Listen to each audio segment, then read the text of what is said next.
मोगथांखोनि जिख्लाबसे diary खोन्दोसे। दाखालि बुहुमा सानसेमानि मेंसोमनानै हरसेमानि खेंखायदोंमोन।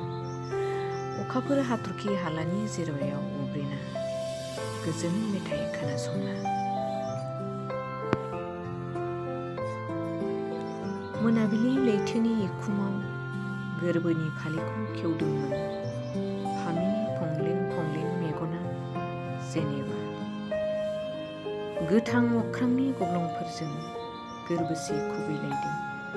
अब्ला मोसौ फाफ्लिजों दैथुनफ्रा साम'नि खावरि मोगथांखो बादामालि दाउआ आगान खोलैबाय।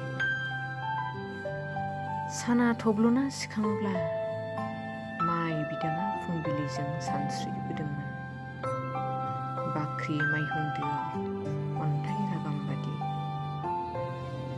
गाम्बारि खामफ्लायनि गिलिर आलारिजों कैलासनिफ्राय सुंग्रिबोदों लामा दथ'खानि मुगा सम। थाइगिर बिखुंनि इसिं सोरजिदों बिनि दनजोंनो हावखांनानै।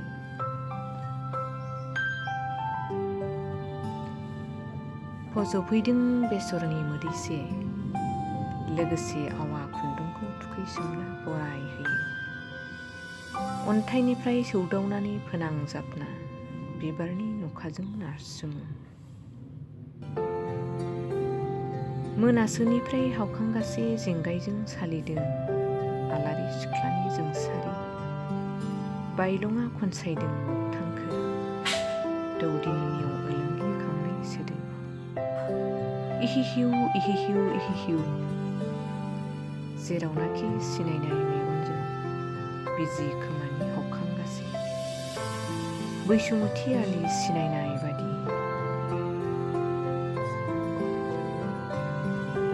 सम सम अख्रां नांगा जोहोलाव दैमालुआ खोलानि दथ'खायाव बरायब्ला सौदावदोंमोन कामरुपनि आद्रा सानस्रिजों आरो बिनि बटजों दं खासि बोराइजों दाउदै नेवसियारि।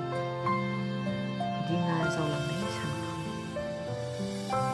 बिनिखायनो सैमा हेंगालि मेंहाबनायनि आलारिजों जावलांदोंमोन नाव अनफुरगानि दारिमिन गंसे थानसालियाव। फारौआ बागुरुम्बा रोजाबथि मोसायो जेब्ला दाउथु बिखानि सायखं फोनांहरदोंमोन लामा दिंग्रानि मुगासम। नाथाय लिंग फालि गान्थिखौ खेवना गोजावलांबाय सुनामियाव आरोबाव। हाजो खंखरनि सुफिनजों उन्दुगासे दालाइ गालांनाय औवा नायदावनि फेरेंगा लानजाय आरो गाला थफा बेरफ्रुनायखौ मिथिस्लाबासै। मोजोमसे सेलथनाव निहिर थरथिंसे गोलैयो सोनाब फैसालिनि नुस्लाबै